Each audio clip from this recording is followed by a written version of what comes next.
Hello বন্ধুরা, online tips ভিডিওতে আপনাদের স্বাগতম। আজকে আপনাদের যে মাইক্রোসফট ওয়ার্ডে বাংলা লেখার সময় আপনারা যে সমস্যাগুলো ফিল করেন, এটা আজকের এই ভিডিওতে দেখানো হবে। আপনারা বাংলা লেখার সময় যে বারবার সেটিংটা করা লাগবে না।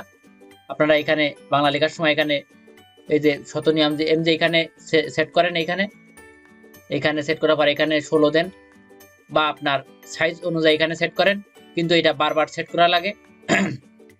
আপনি এটা চাচ্ছেন যে একবারে সেট করব, এটা একবারে কিভাবে সেট করবেন? আর যদি একটা সেম ভাবে একটা নিউ পেজ নেন, তখন কিন্তু আপনাকে এই যে এমজি এবং 16 এটা বারবার সেট করা লাগবে, কিন্তু এটা একবারে সেট থাকবে। এখান থেকে নিউ পেজ নেওয়ার পরে আবার কিন্তু সেম এরকম ভাবে এই যে দেখাচ্ছে, এখান থেকে আপনাকে আবার সেট করতে হয়। এই বারবার সেট করা থেকে একবারে যদি সেট করে রাখেন, তখন অটোমেটিক ভাবে আপনি আপনার দ্রুত লিখতে পারবেন। তখন এখান থেকে এই যে ফন্ট দেখতে পাচ্ছেন, এই যে ফন্ট এখানে যে ফন্টের এই কোনা যে এটা ঠিক মতো দেখাচ্ছে, এখানে ক্লিক করবেন যে ফন্ট চিহ্নতে ক্লিক করার পর এখানে SutonnyMj যে আমাদের এখানে একটা সেট করা আছে, আপনারা এখানে ক্লিক করবেন। ক্লিক করার পর এখানে যদি উপরের দিকে সেট করা থাকে, তখন স্ক্রল করে নিচের দিকে আসবেন, বা আপনি শর্টেও বের করতে পারেন।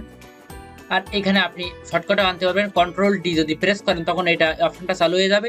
এই সেম যে অপশন এখানে SutonnyMj আমার সেট করা আছে, এখানে এই যে এটা সেট করতে হবে। সেট করার পর এখানে যে সাইজ, আপনি এখানে অফিস আদালতে বা বিভিন্ন দলিল লেখার কাজ করতে পারবেন, সেই অনুযায়ী এখানে সাইজ সিলেক্ট করবেন।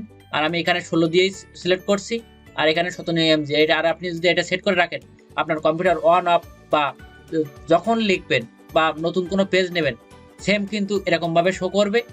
এইখানে এই SutonnyMj থাকবে এবং 16 থাকবে। আর তারপর এখানে এটা সেট করার পরে এখানে 16 দেওয়ার পরে আপনারা এখানে এই সেট অ্যাজ ডিফল্ট এখানে ক্লিক করবেন। ক্লিক করার পর এখানে দুটো অপশন আছে, যে দিস ইজ ডকুমেন্ট অনলি এবং all document beside a template, মানে তাহলে এই সেকেন্ডটাই দেবেন, সেকেন্ডটা টিক দিতে হবে। টিক দেওয়ার পরে এখানে ওকে বাটনে প্রেস করবেন। প্রেস করার পর এখানে পুরা চাপ দেওয়ার পর এখানে ডোন্ট সেভ এটা এই ডোন্ট সেভ এটা দিয়ে দিবেন। দেওয়ার পরে সেম আমি আবার ওই নিউ একটা পেজে আসছি, সেম আপনার ওইভাবে কিন্তু অটোমেটিক সেভ থাকবে। এখানে মাইক্রোসফট ওয়ার্ডে যাওয়ার পরে আপনি যদি কম্পিউটার অফও করেন, তখন কিন্তু সেম ওইভাবে সেভ থাকবে অল টাইম। এখানে দেখেন এই SutonnyMj এবং 16 এখানে কিন্তু অটোমেটিক, আপনি যদি কম্পিউটার অন অফ বা যখন আপনি লিখতে যাবেন, তখন কিন্তু সেম এরকম ভাবেই শো করবে। আর আপনার বারবার সেট করা লাগবে না।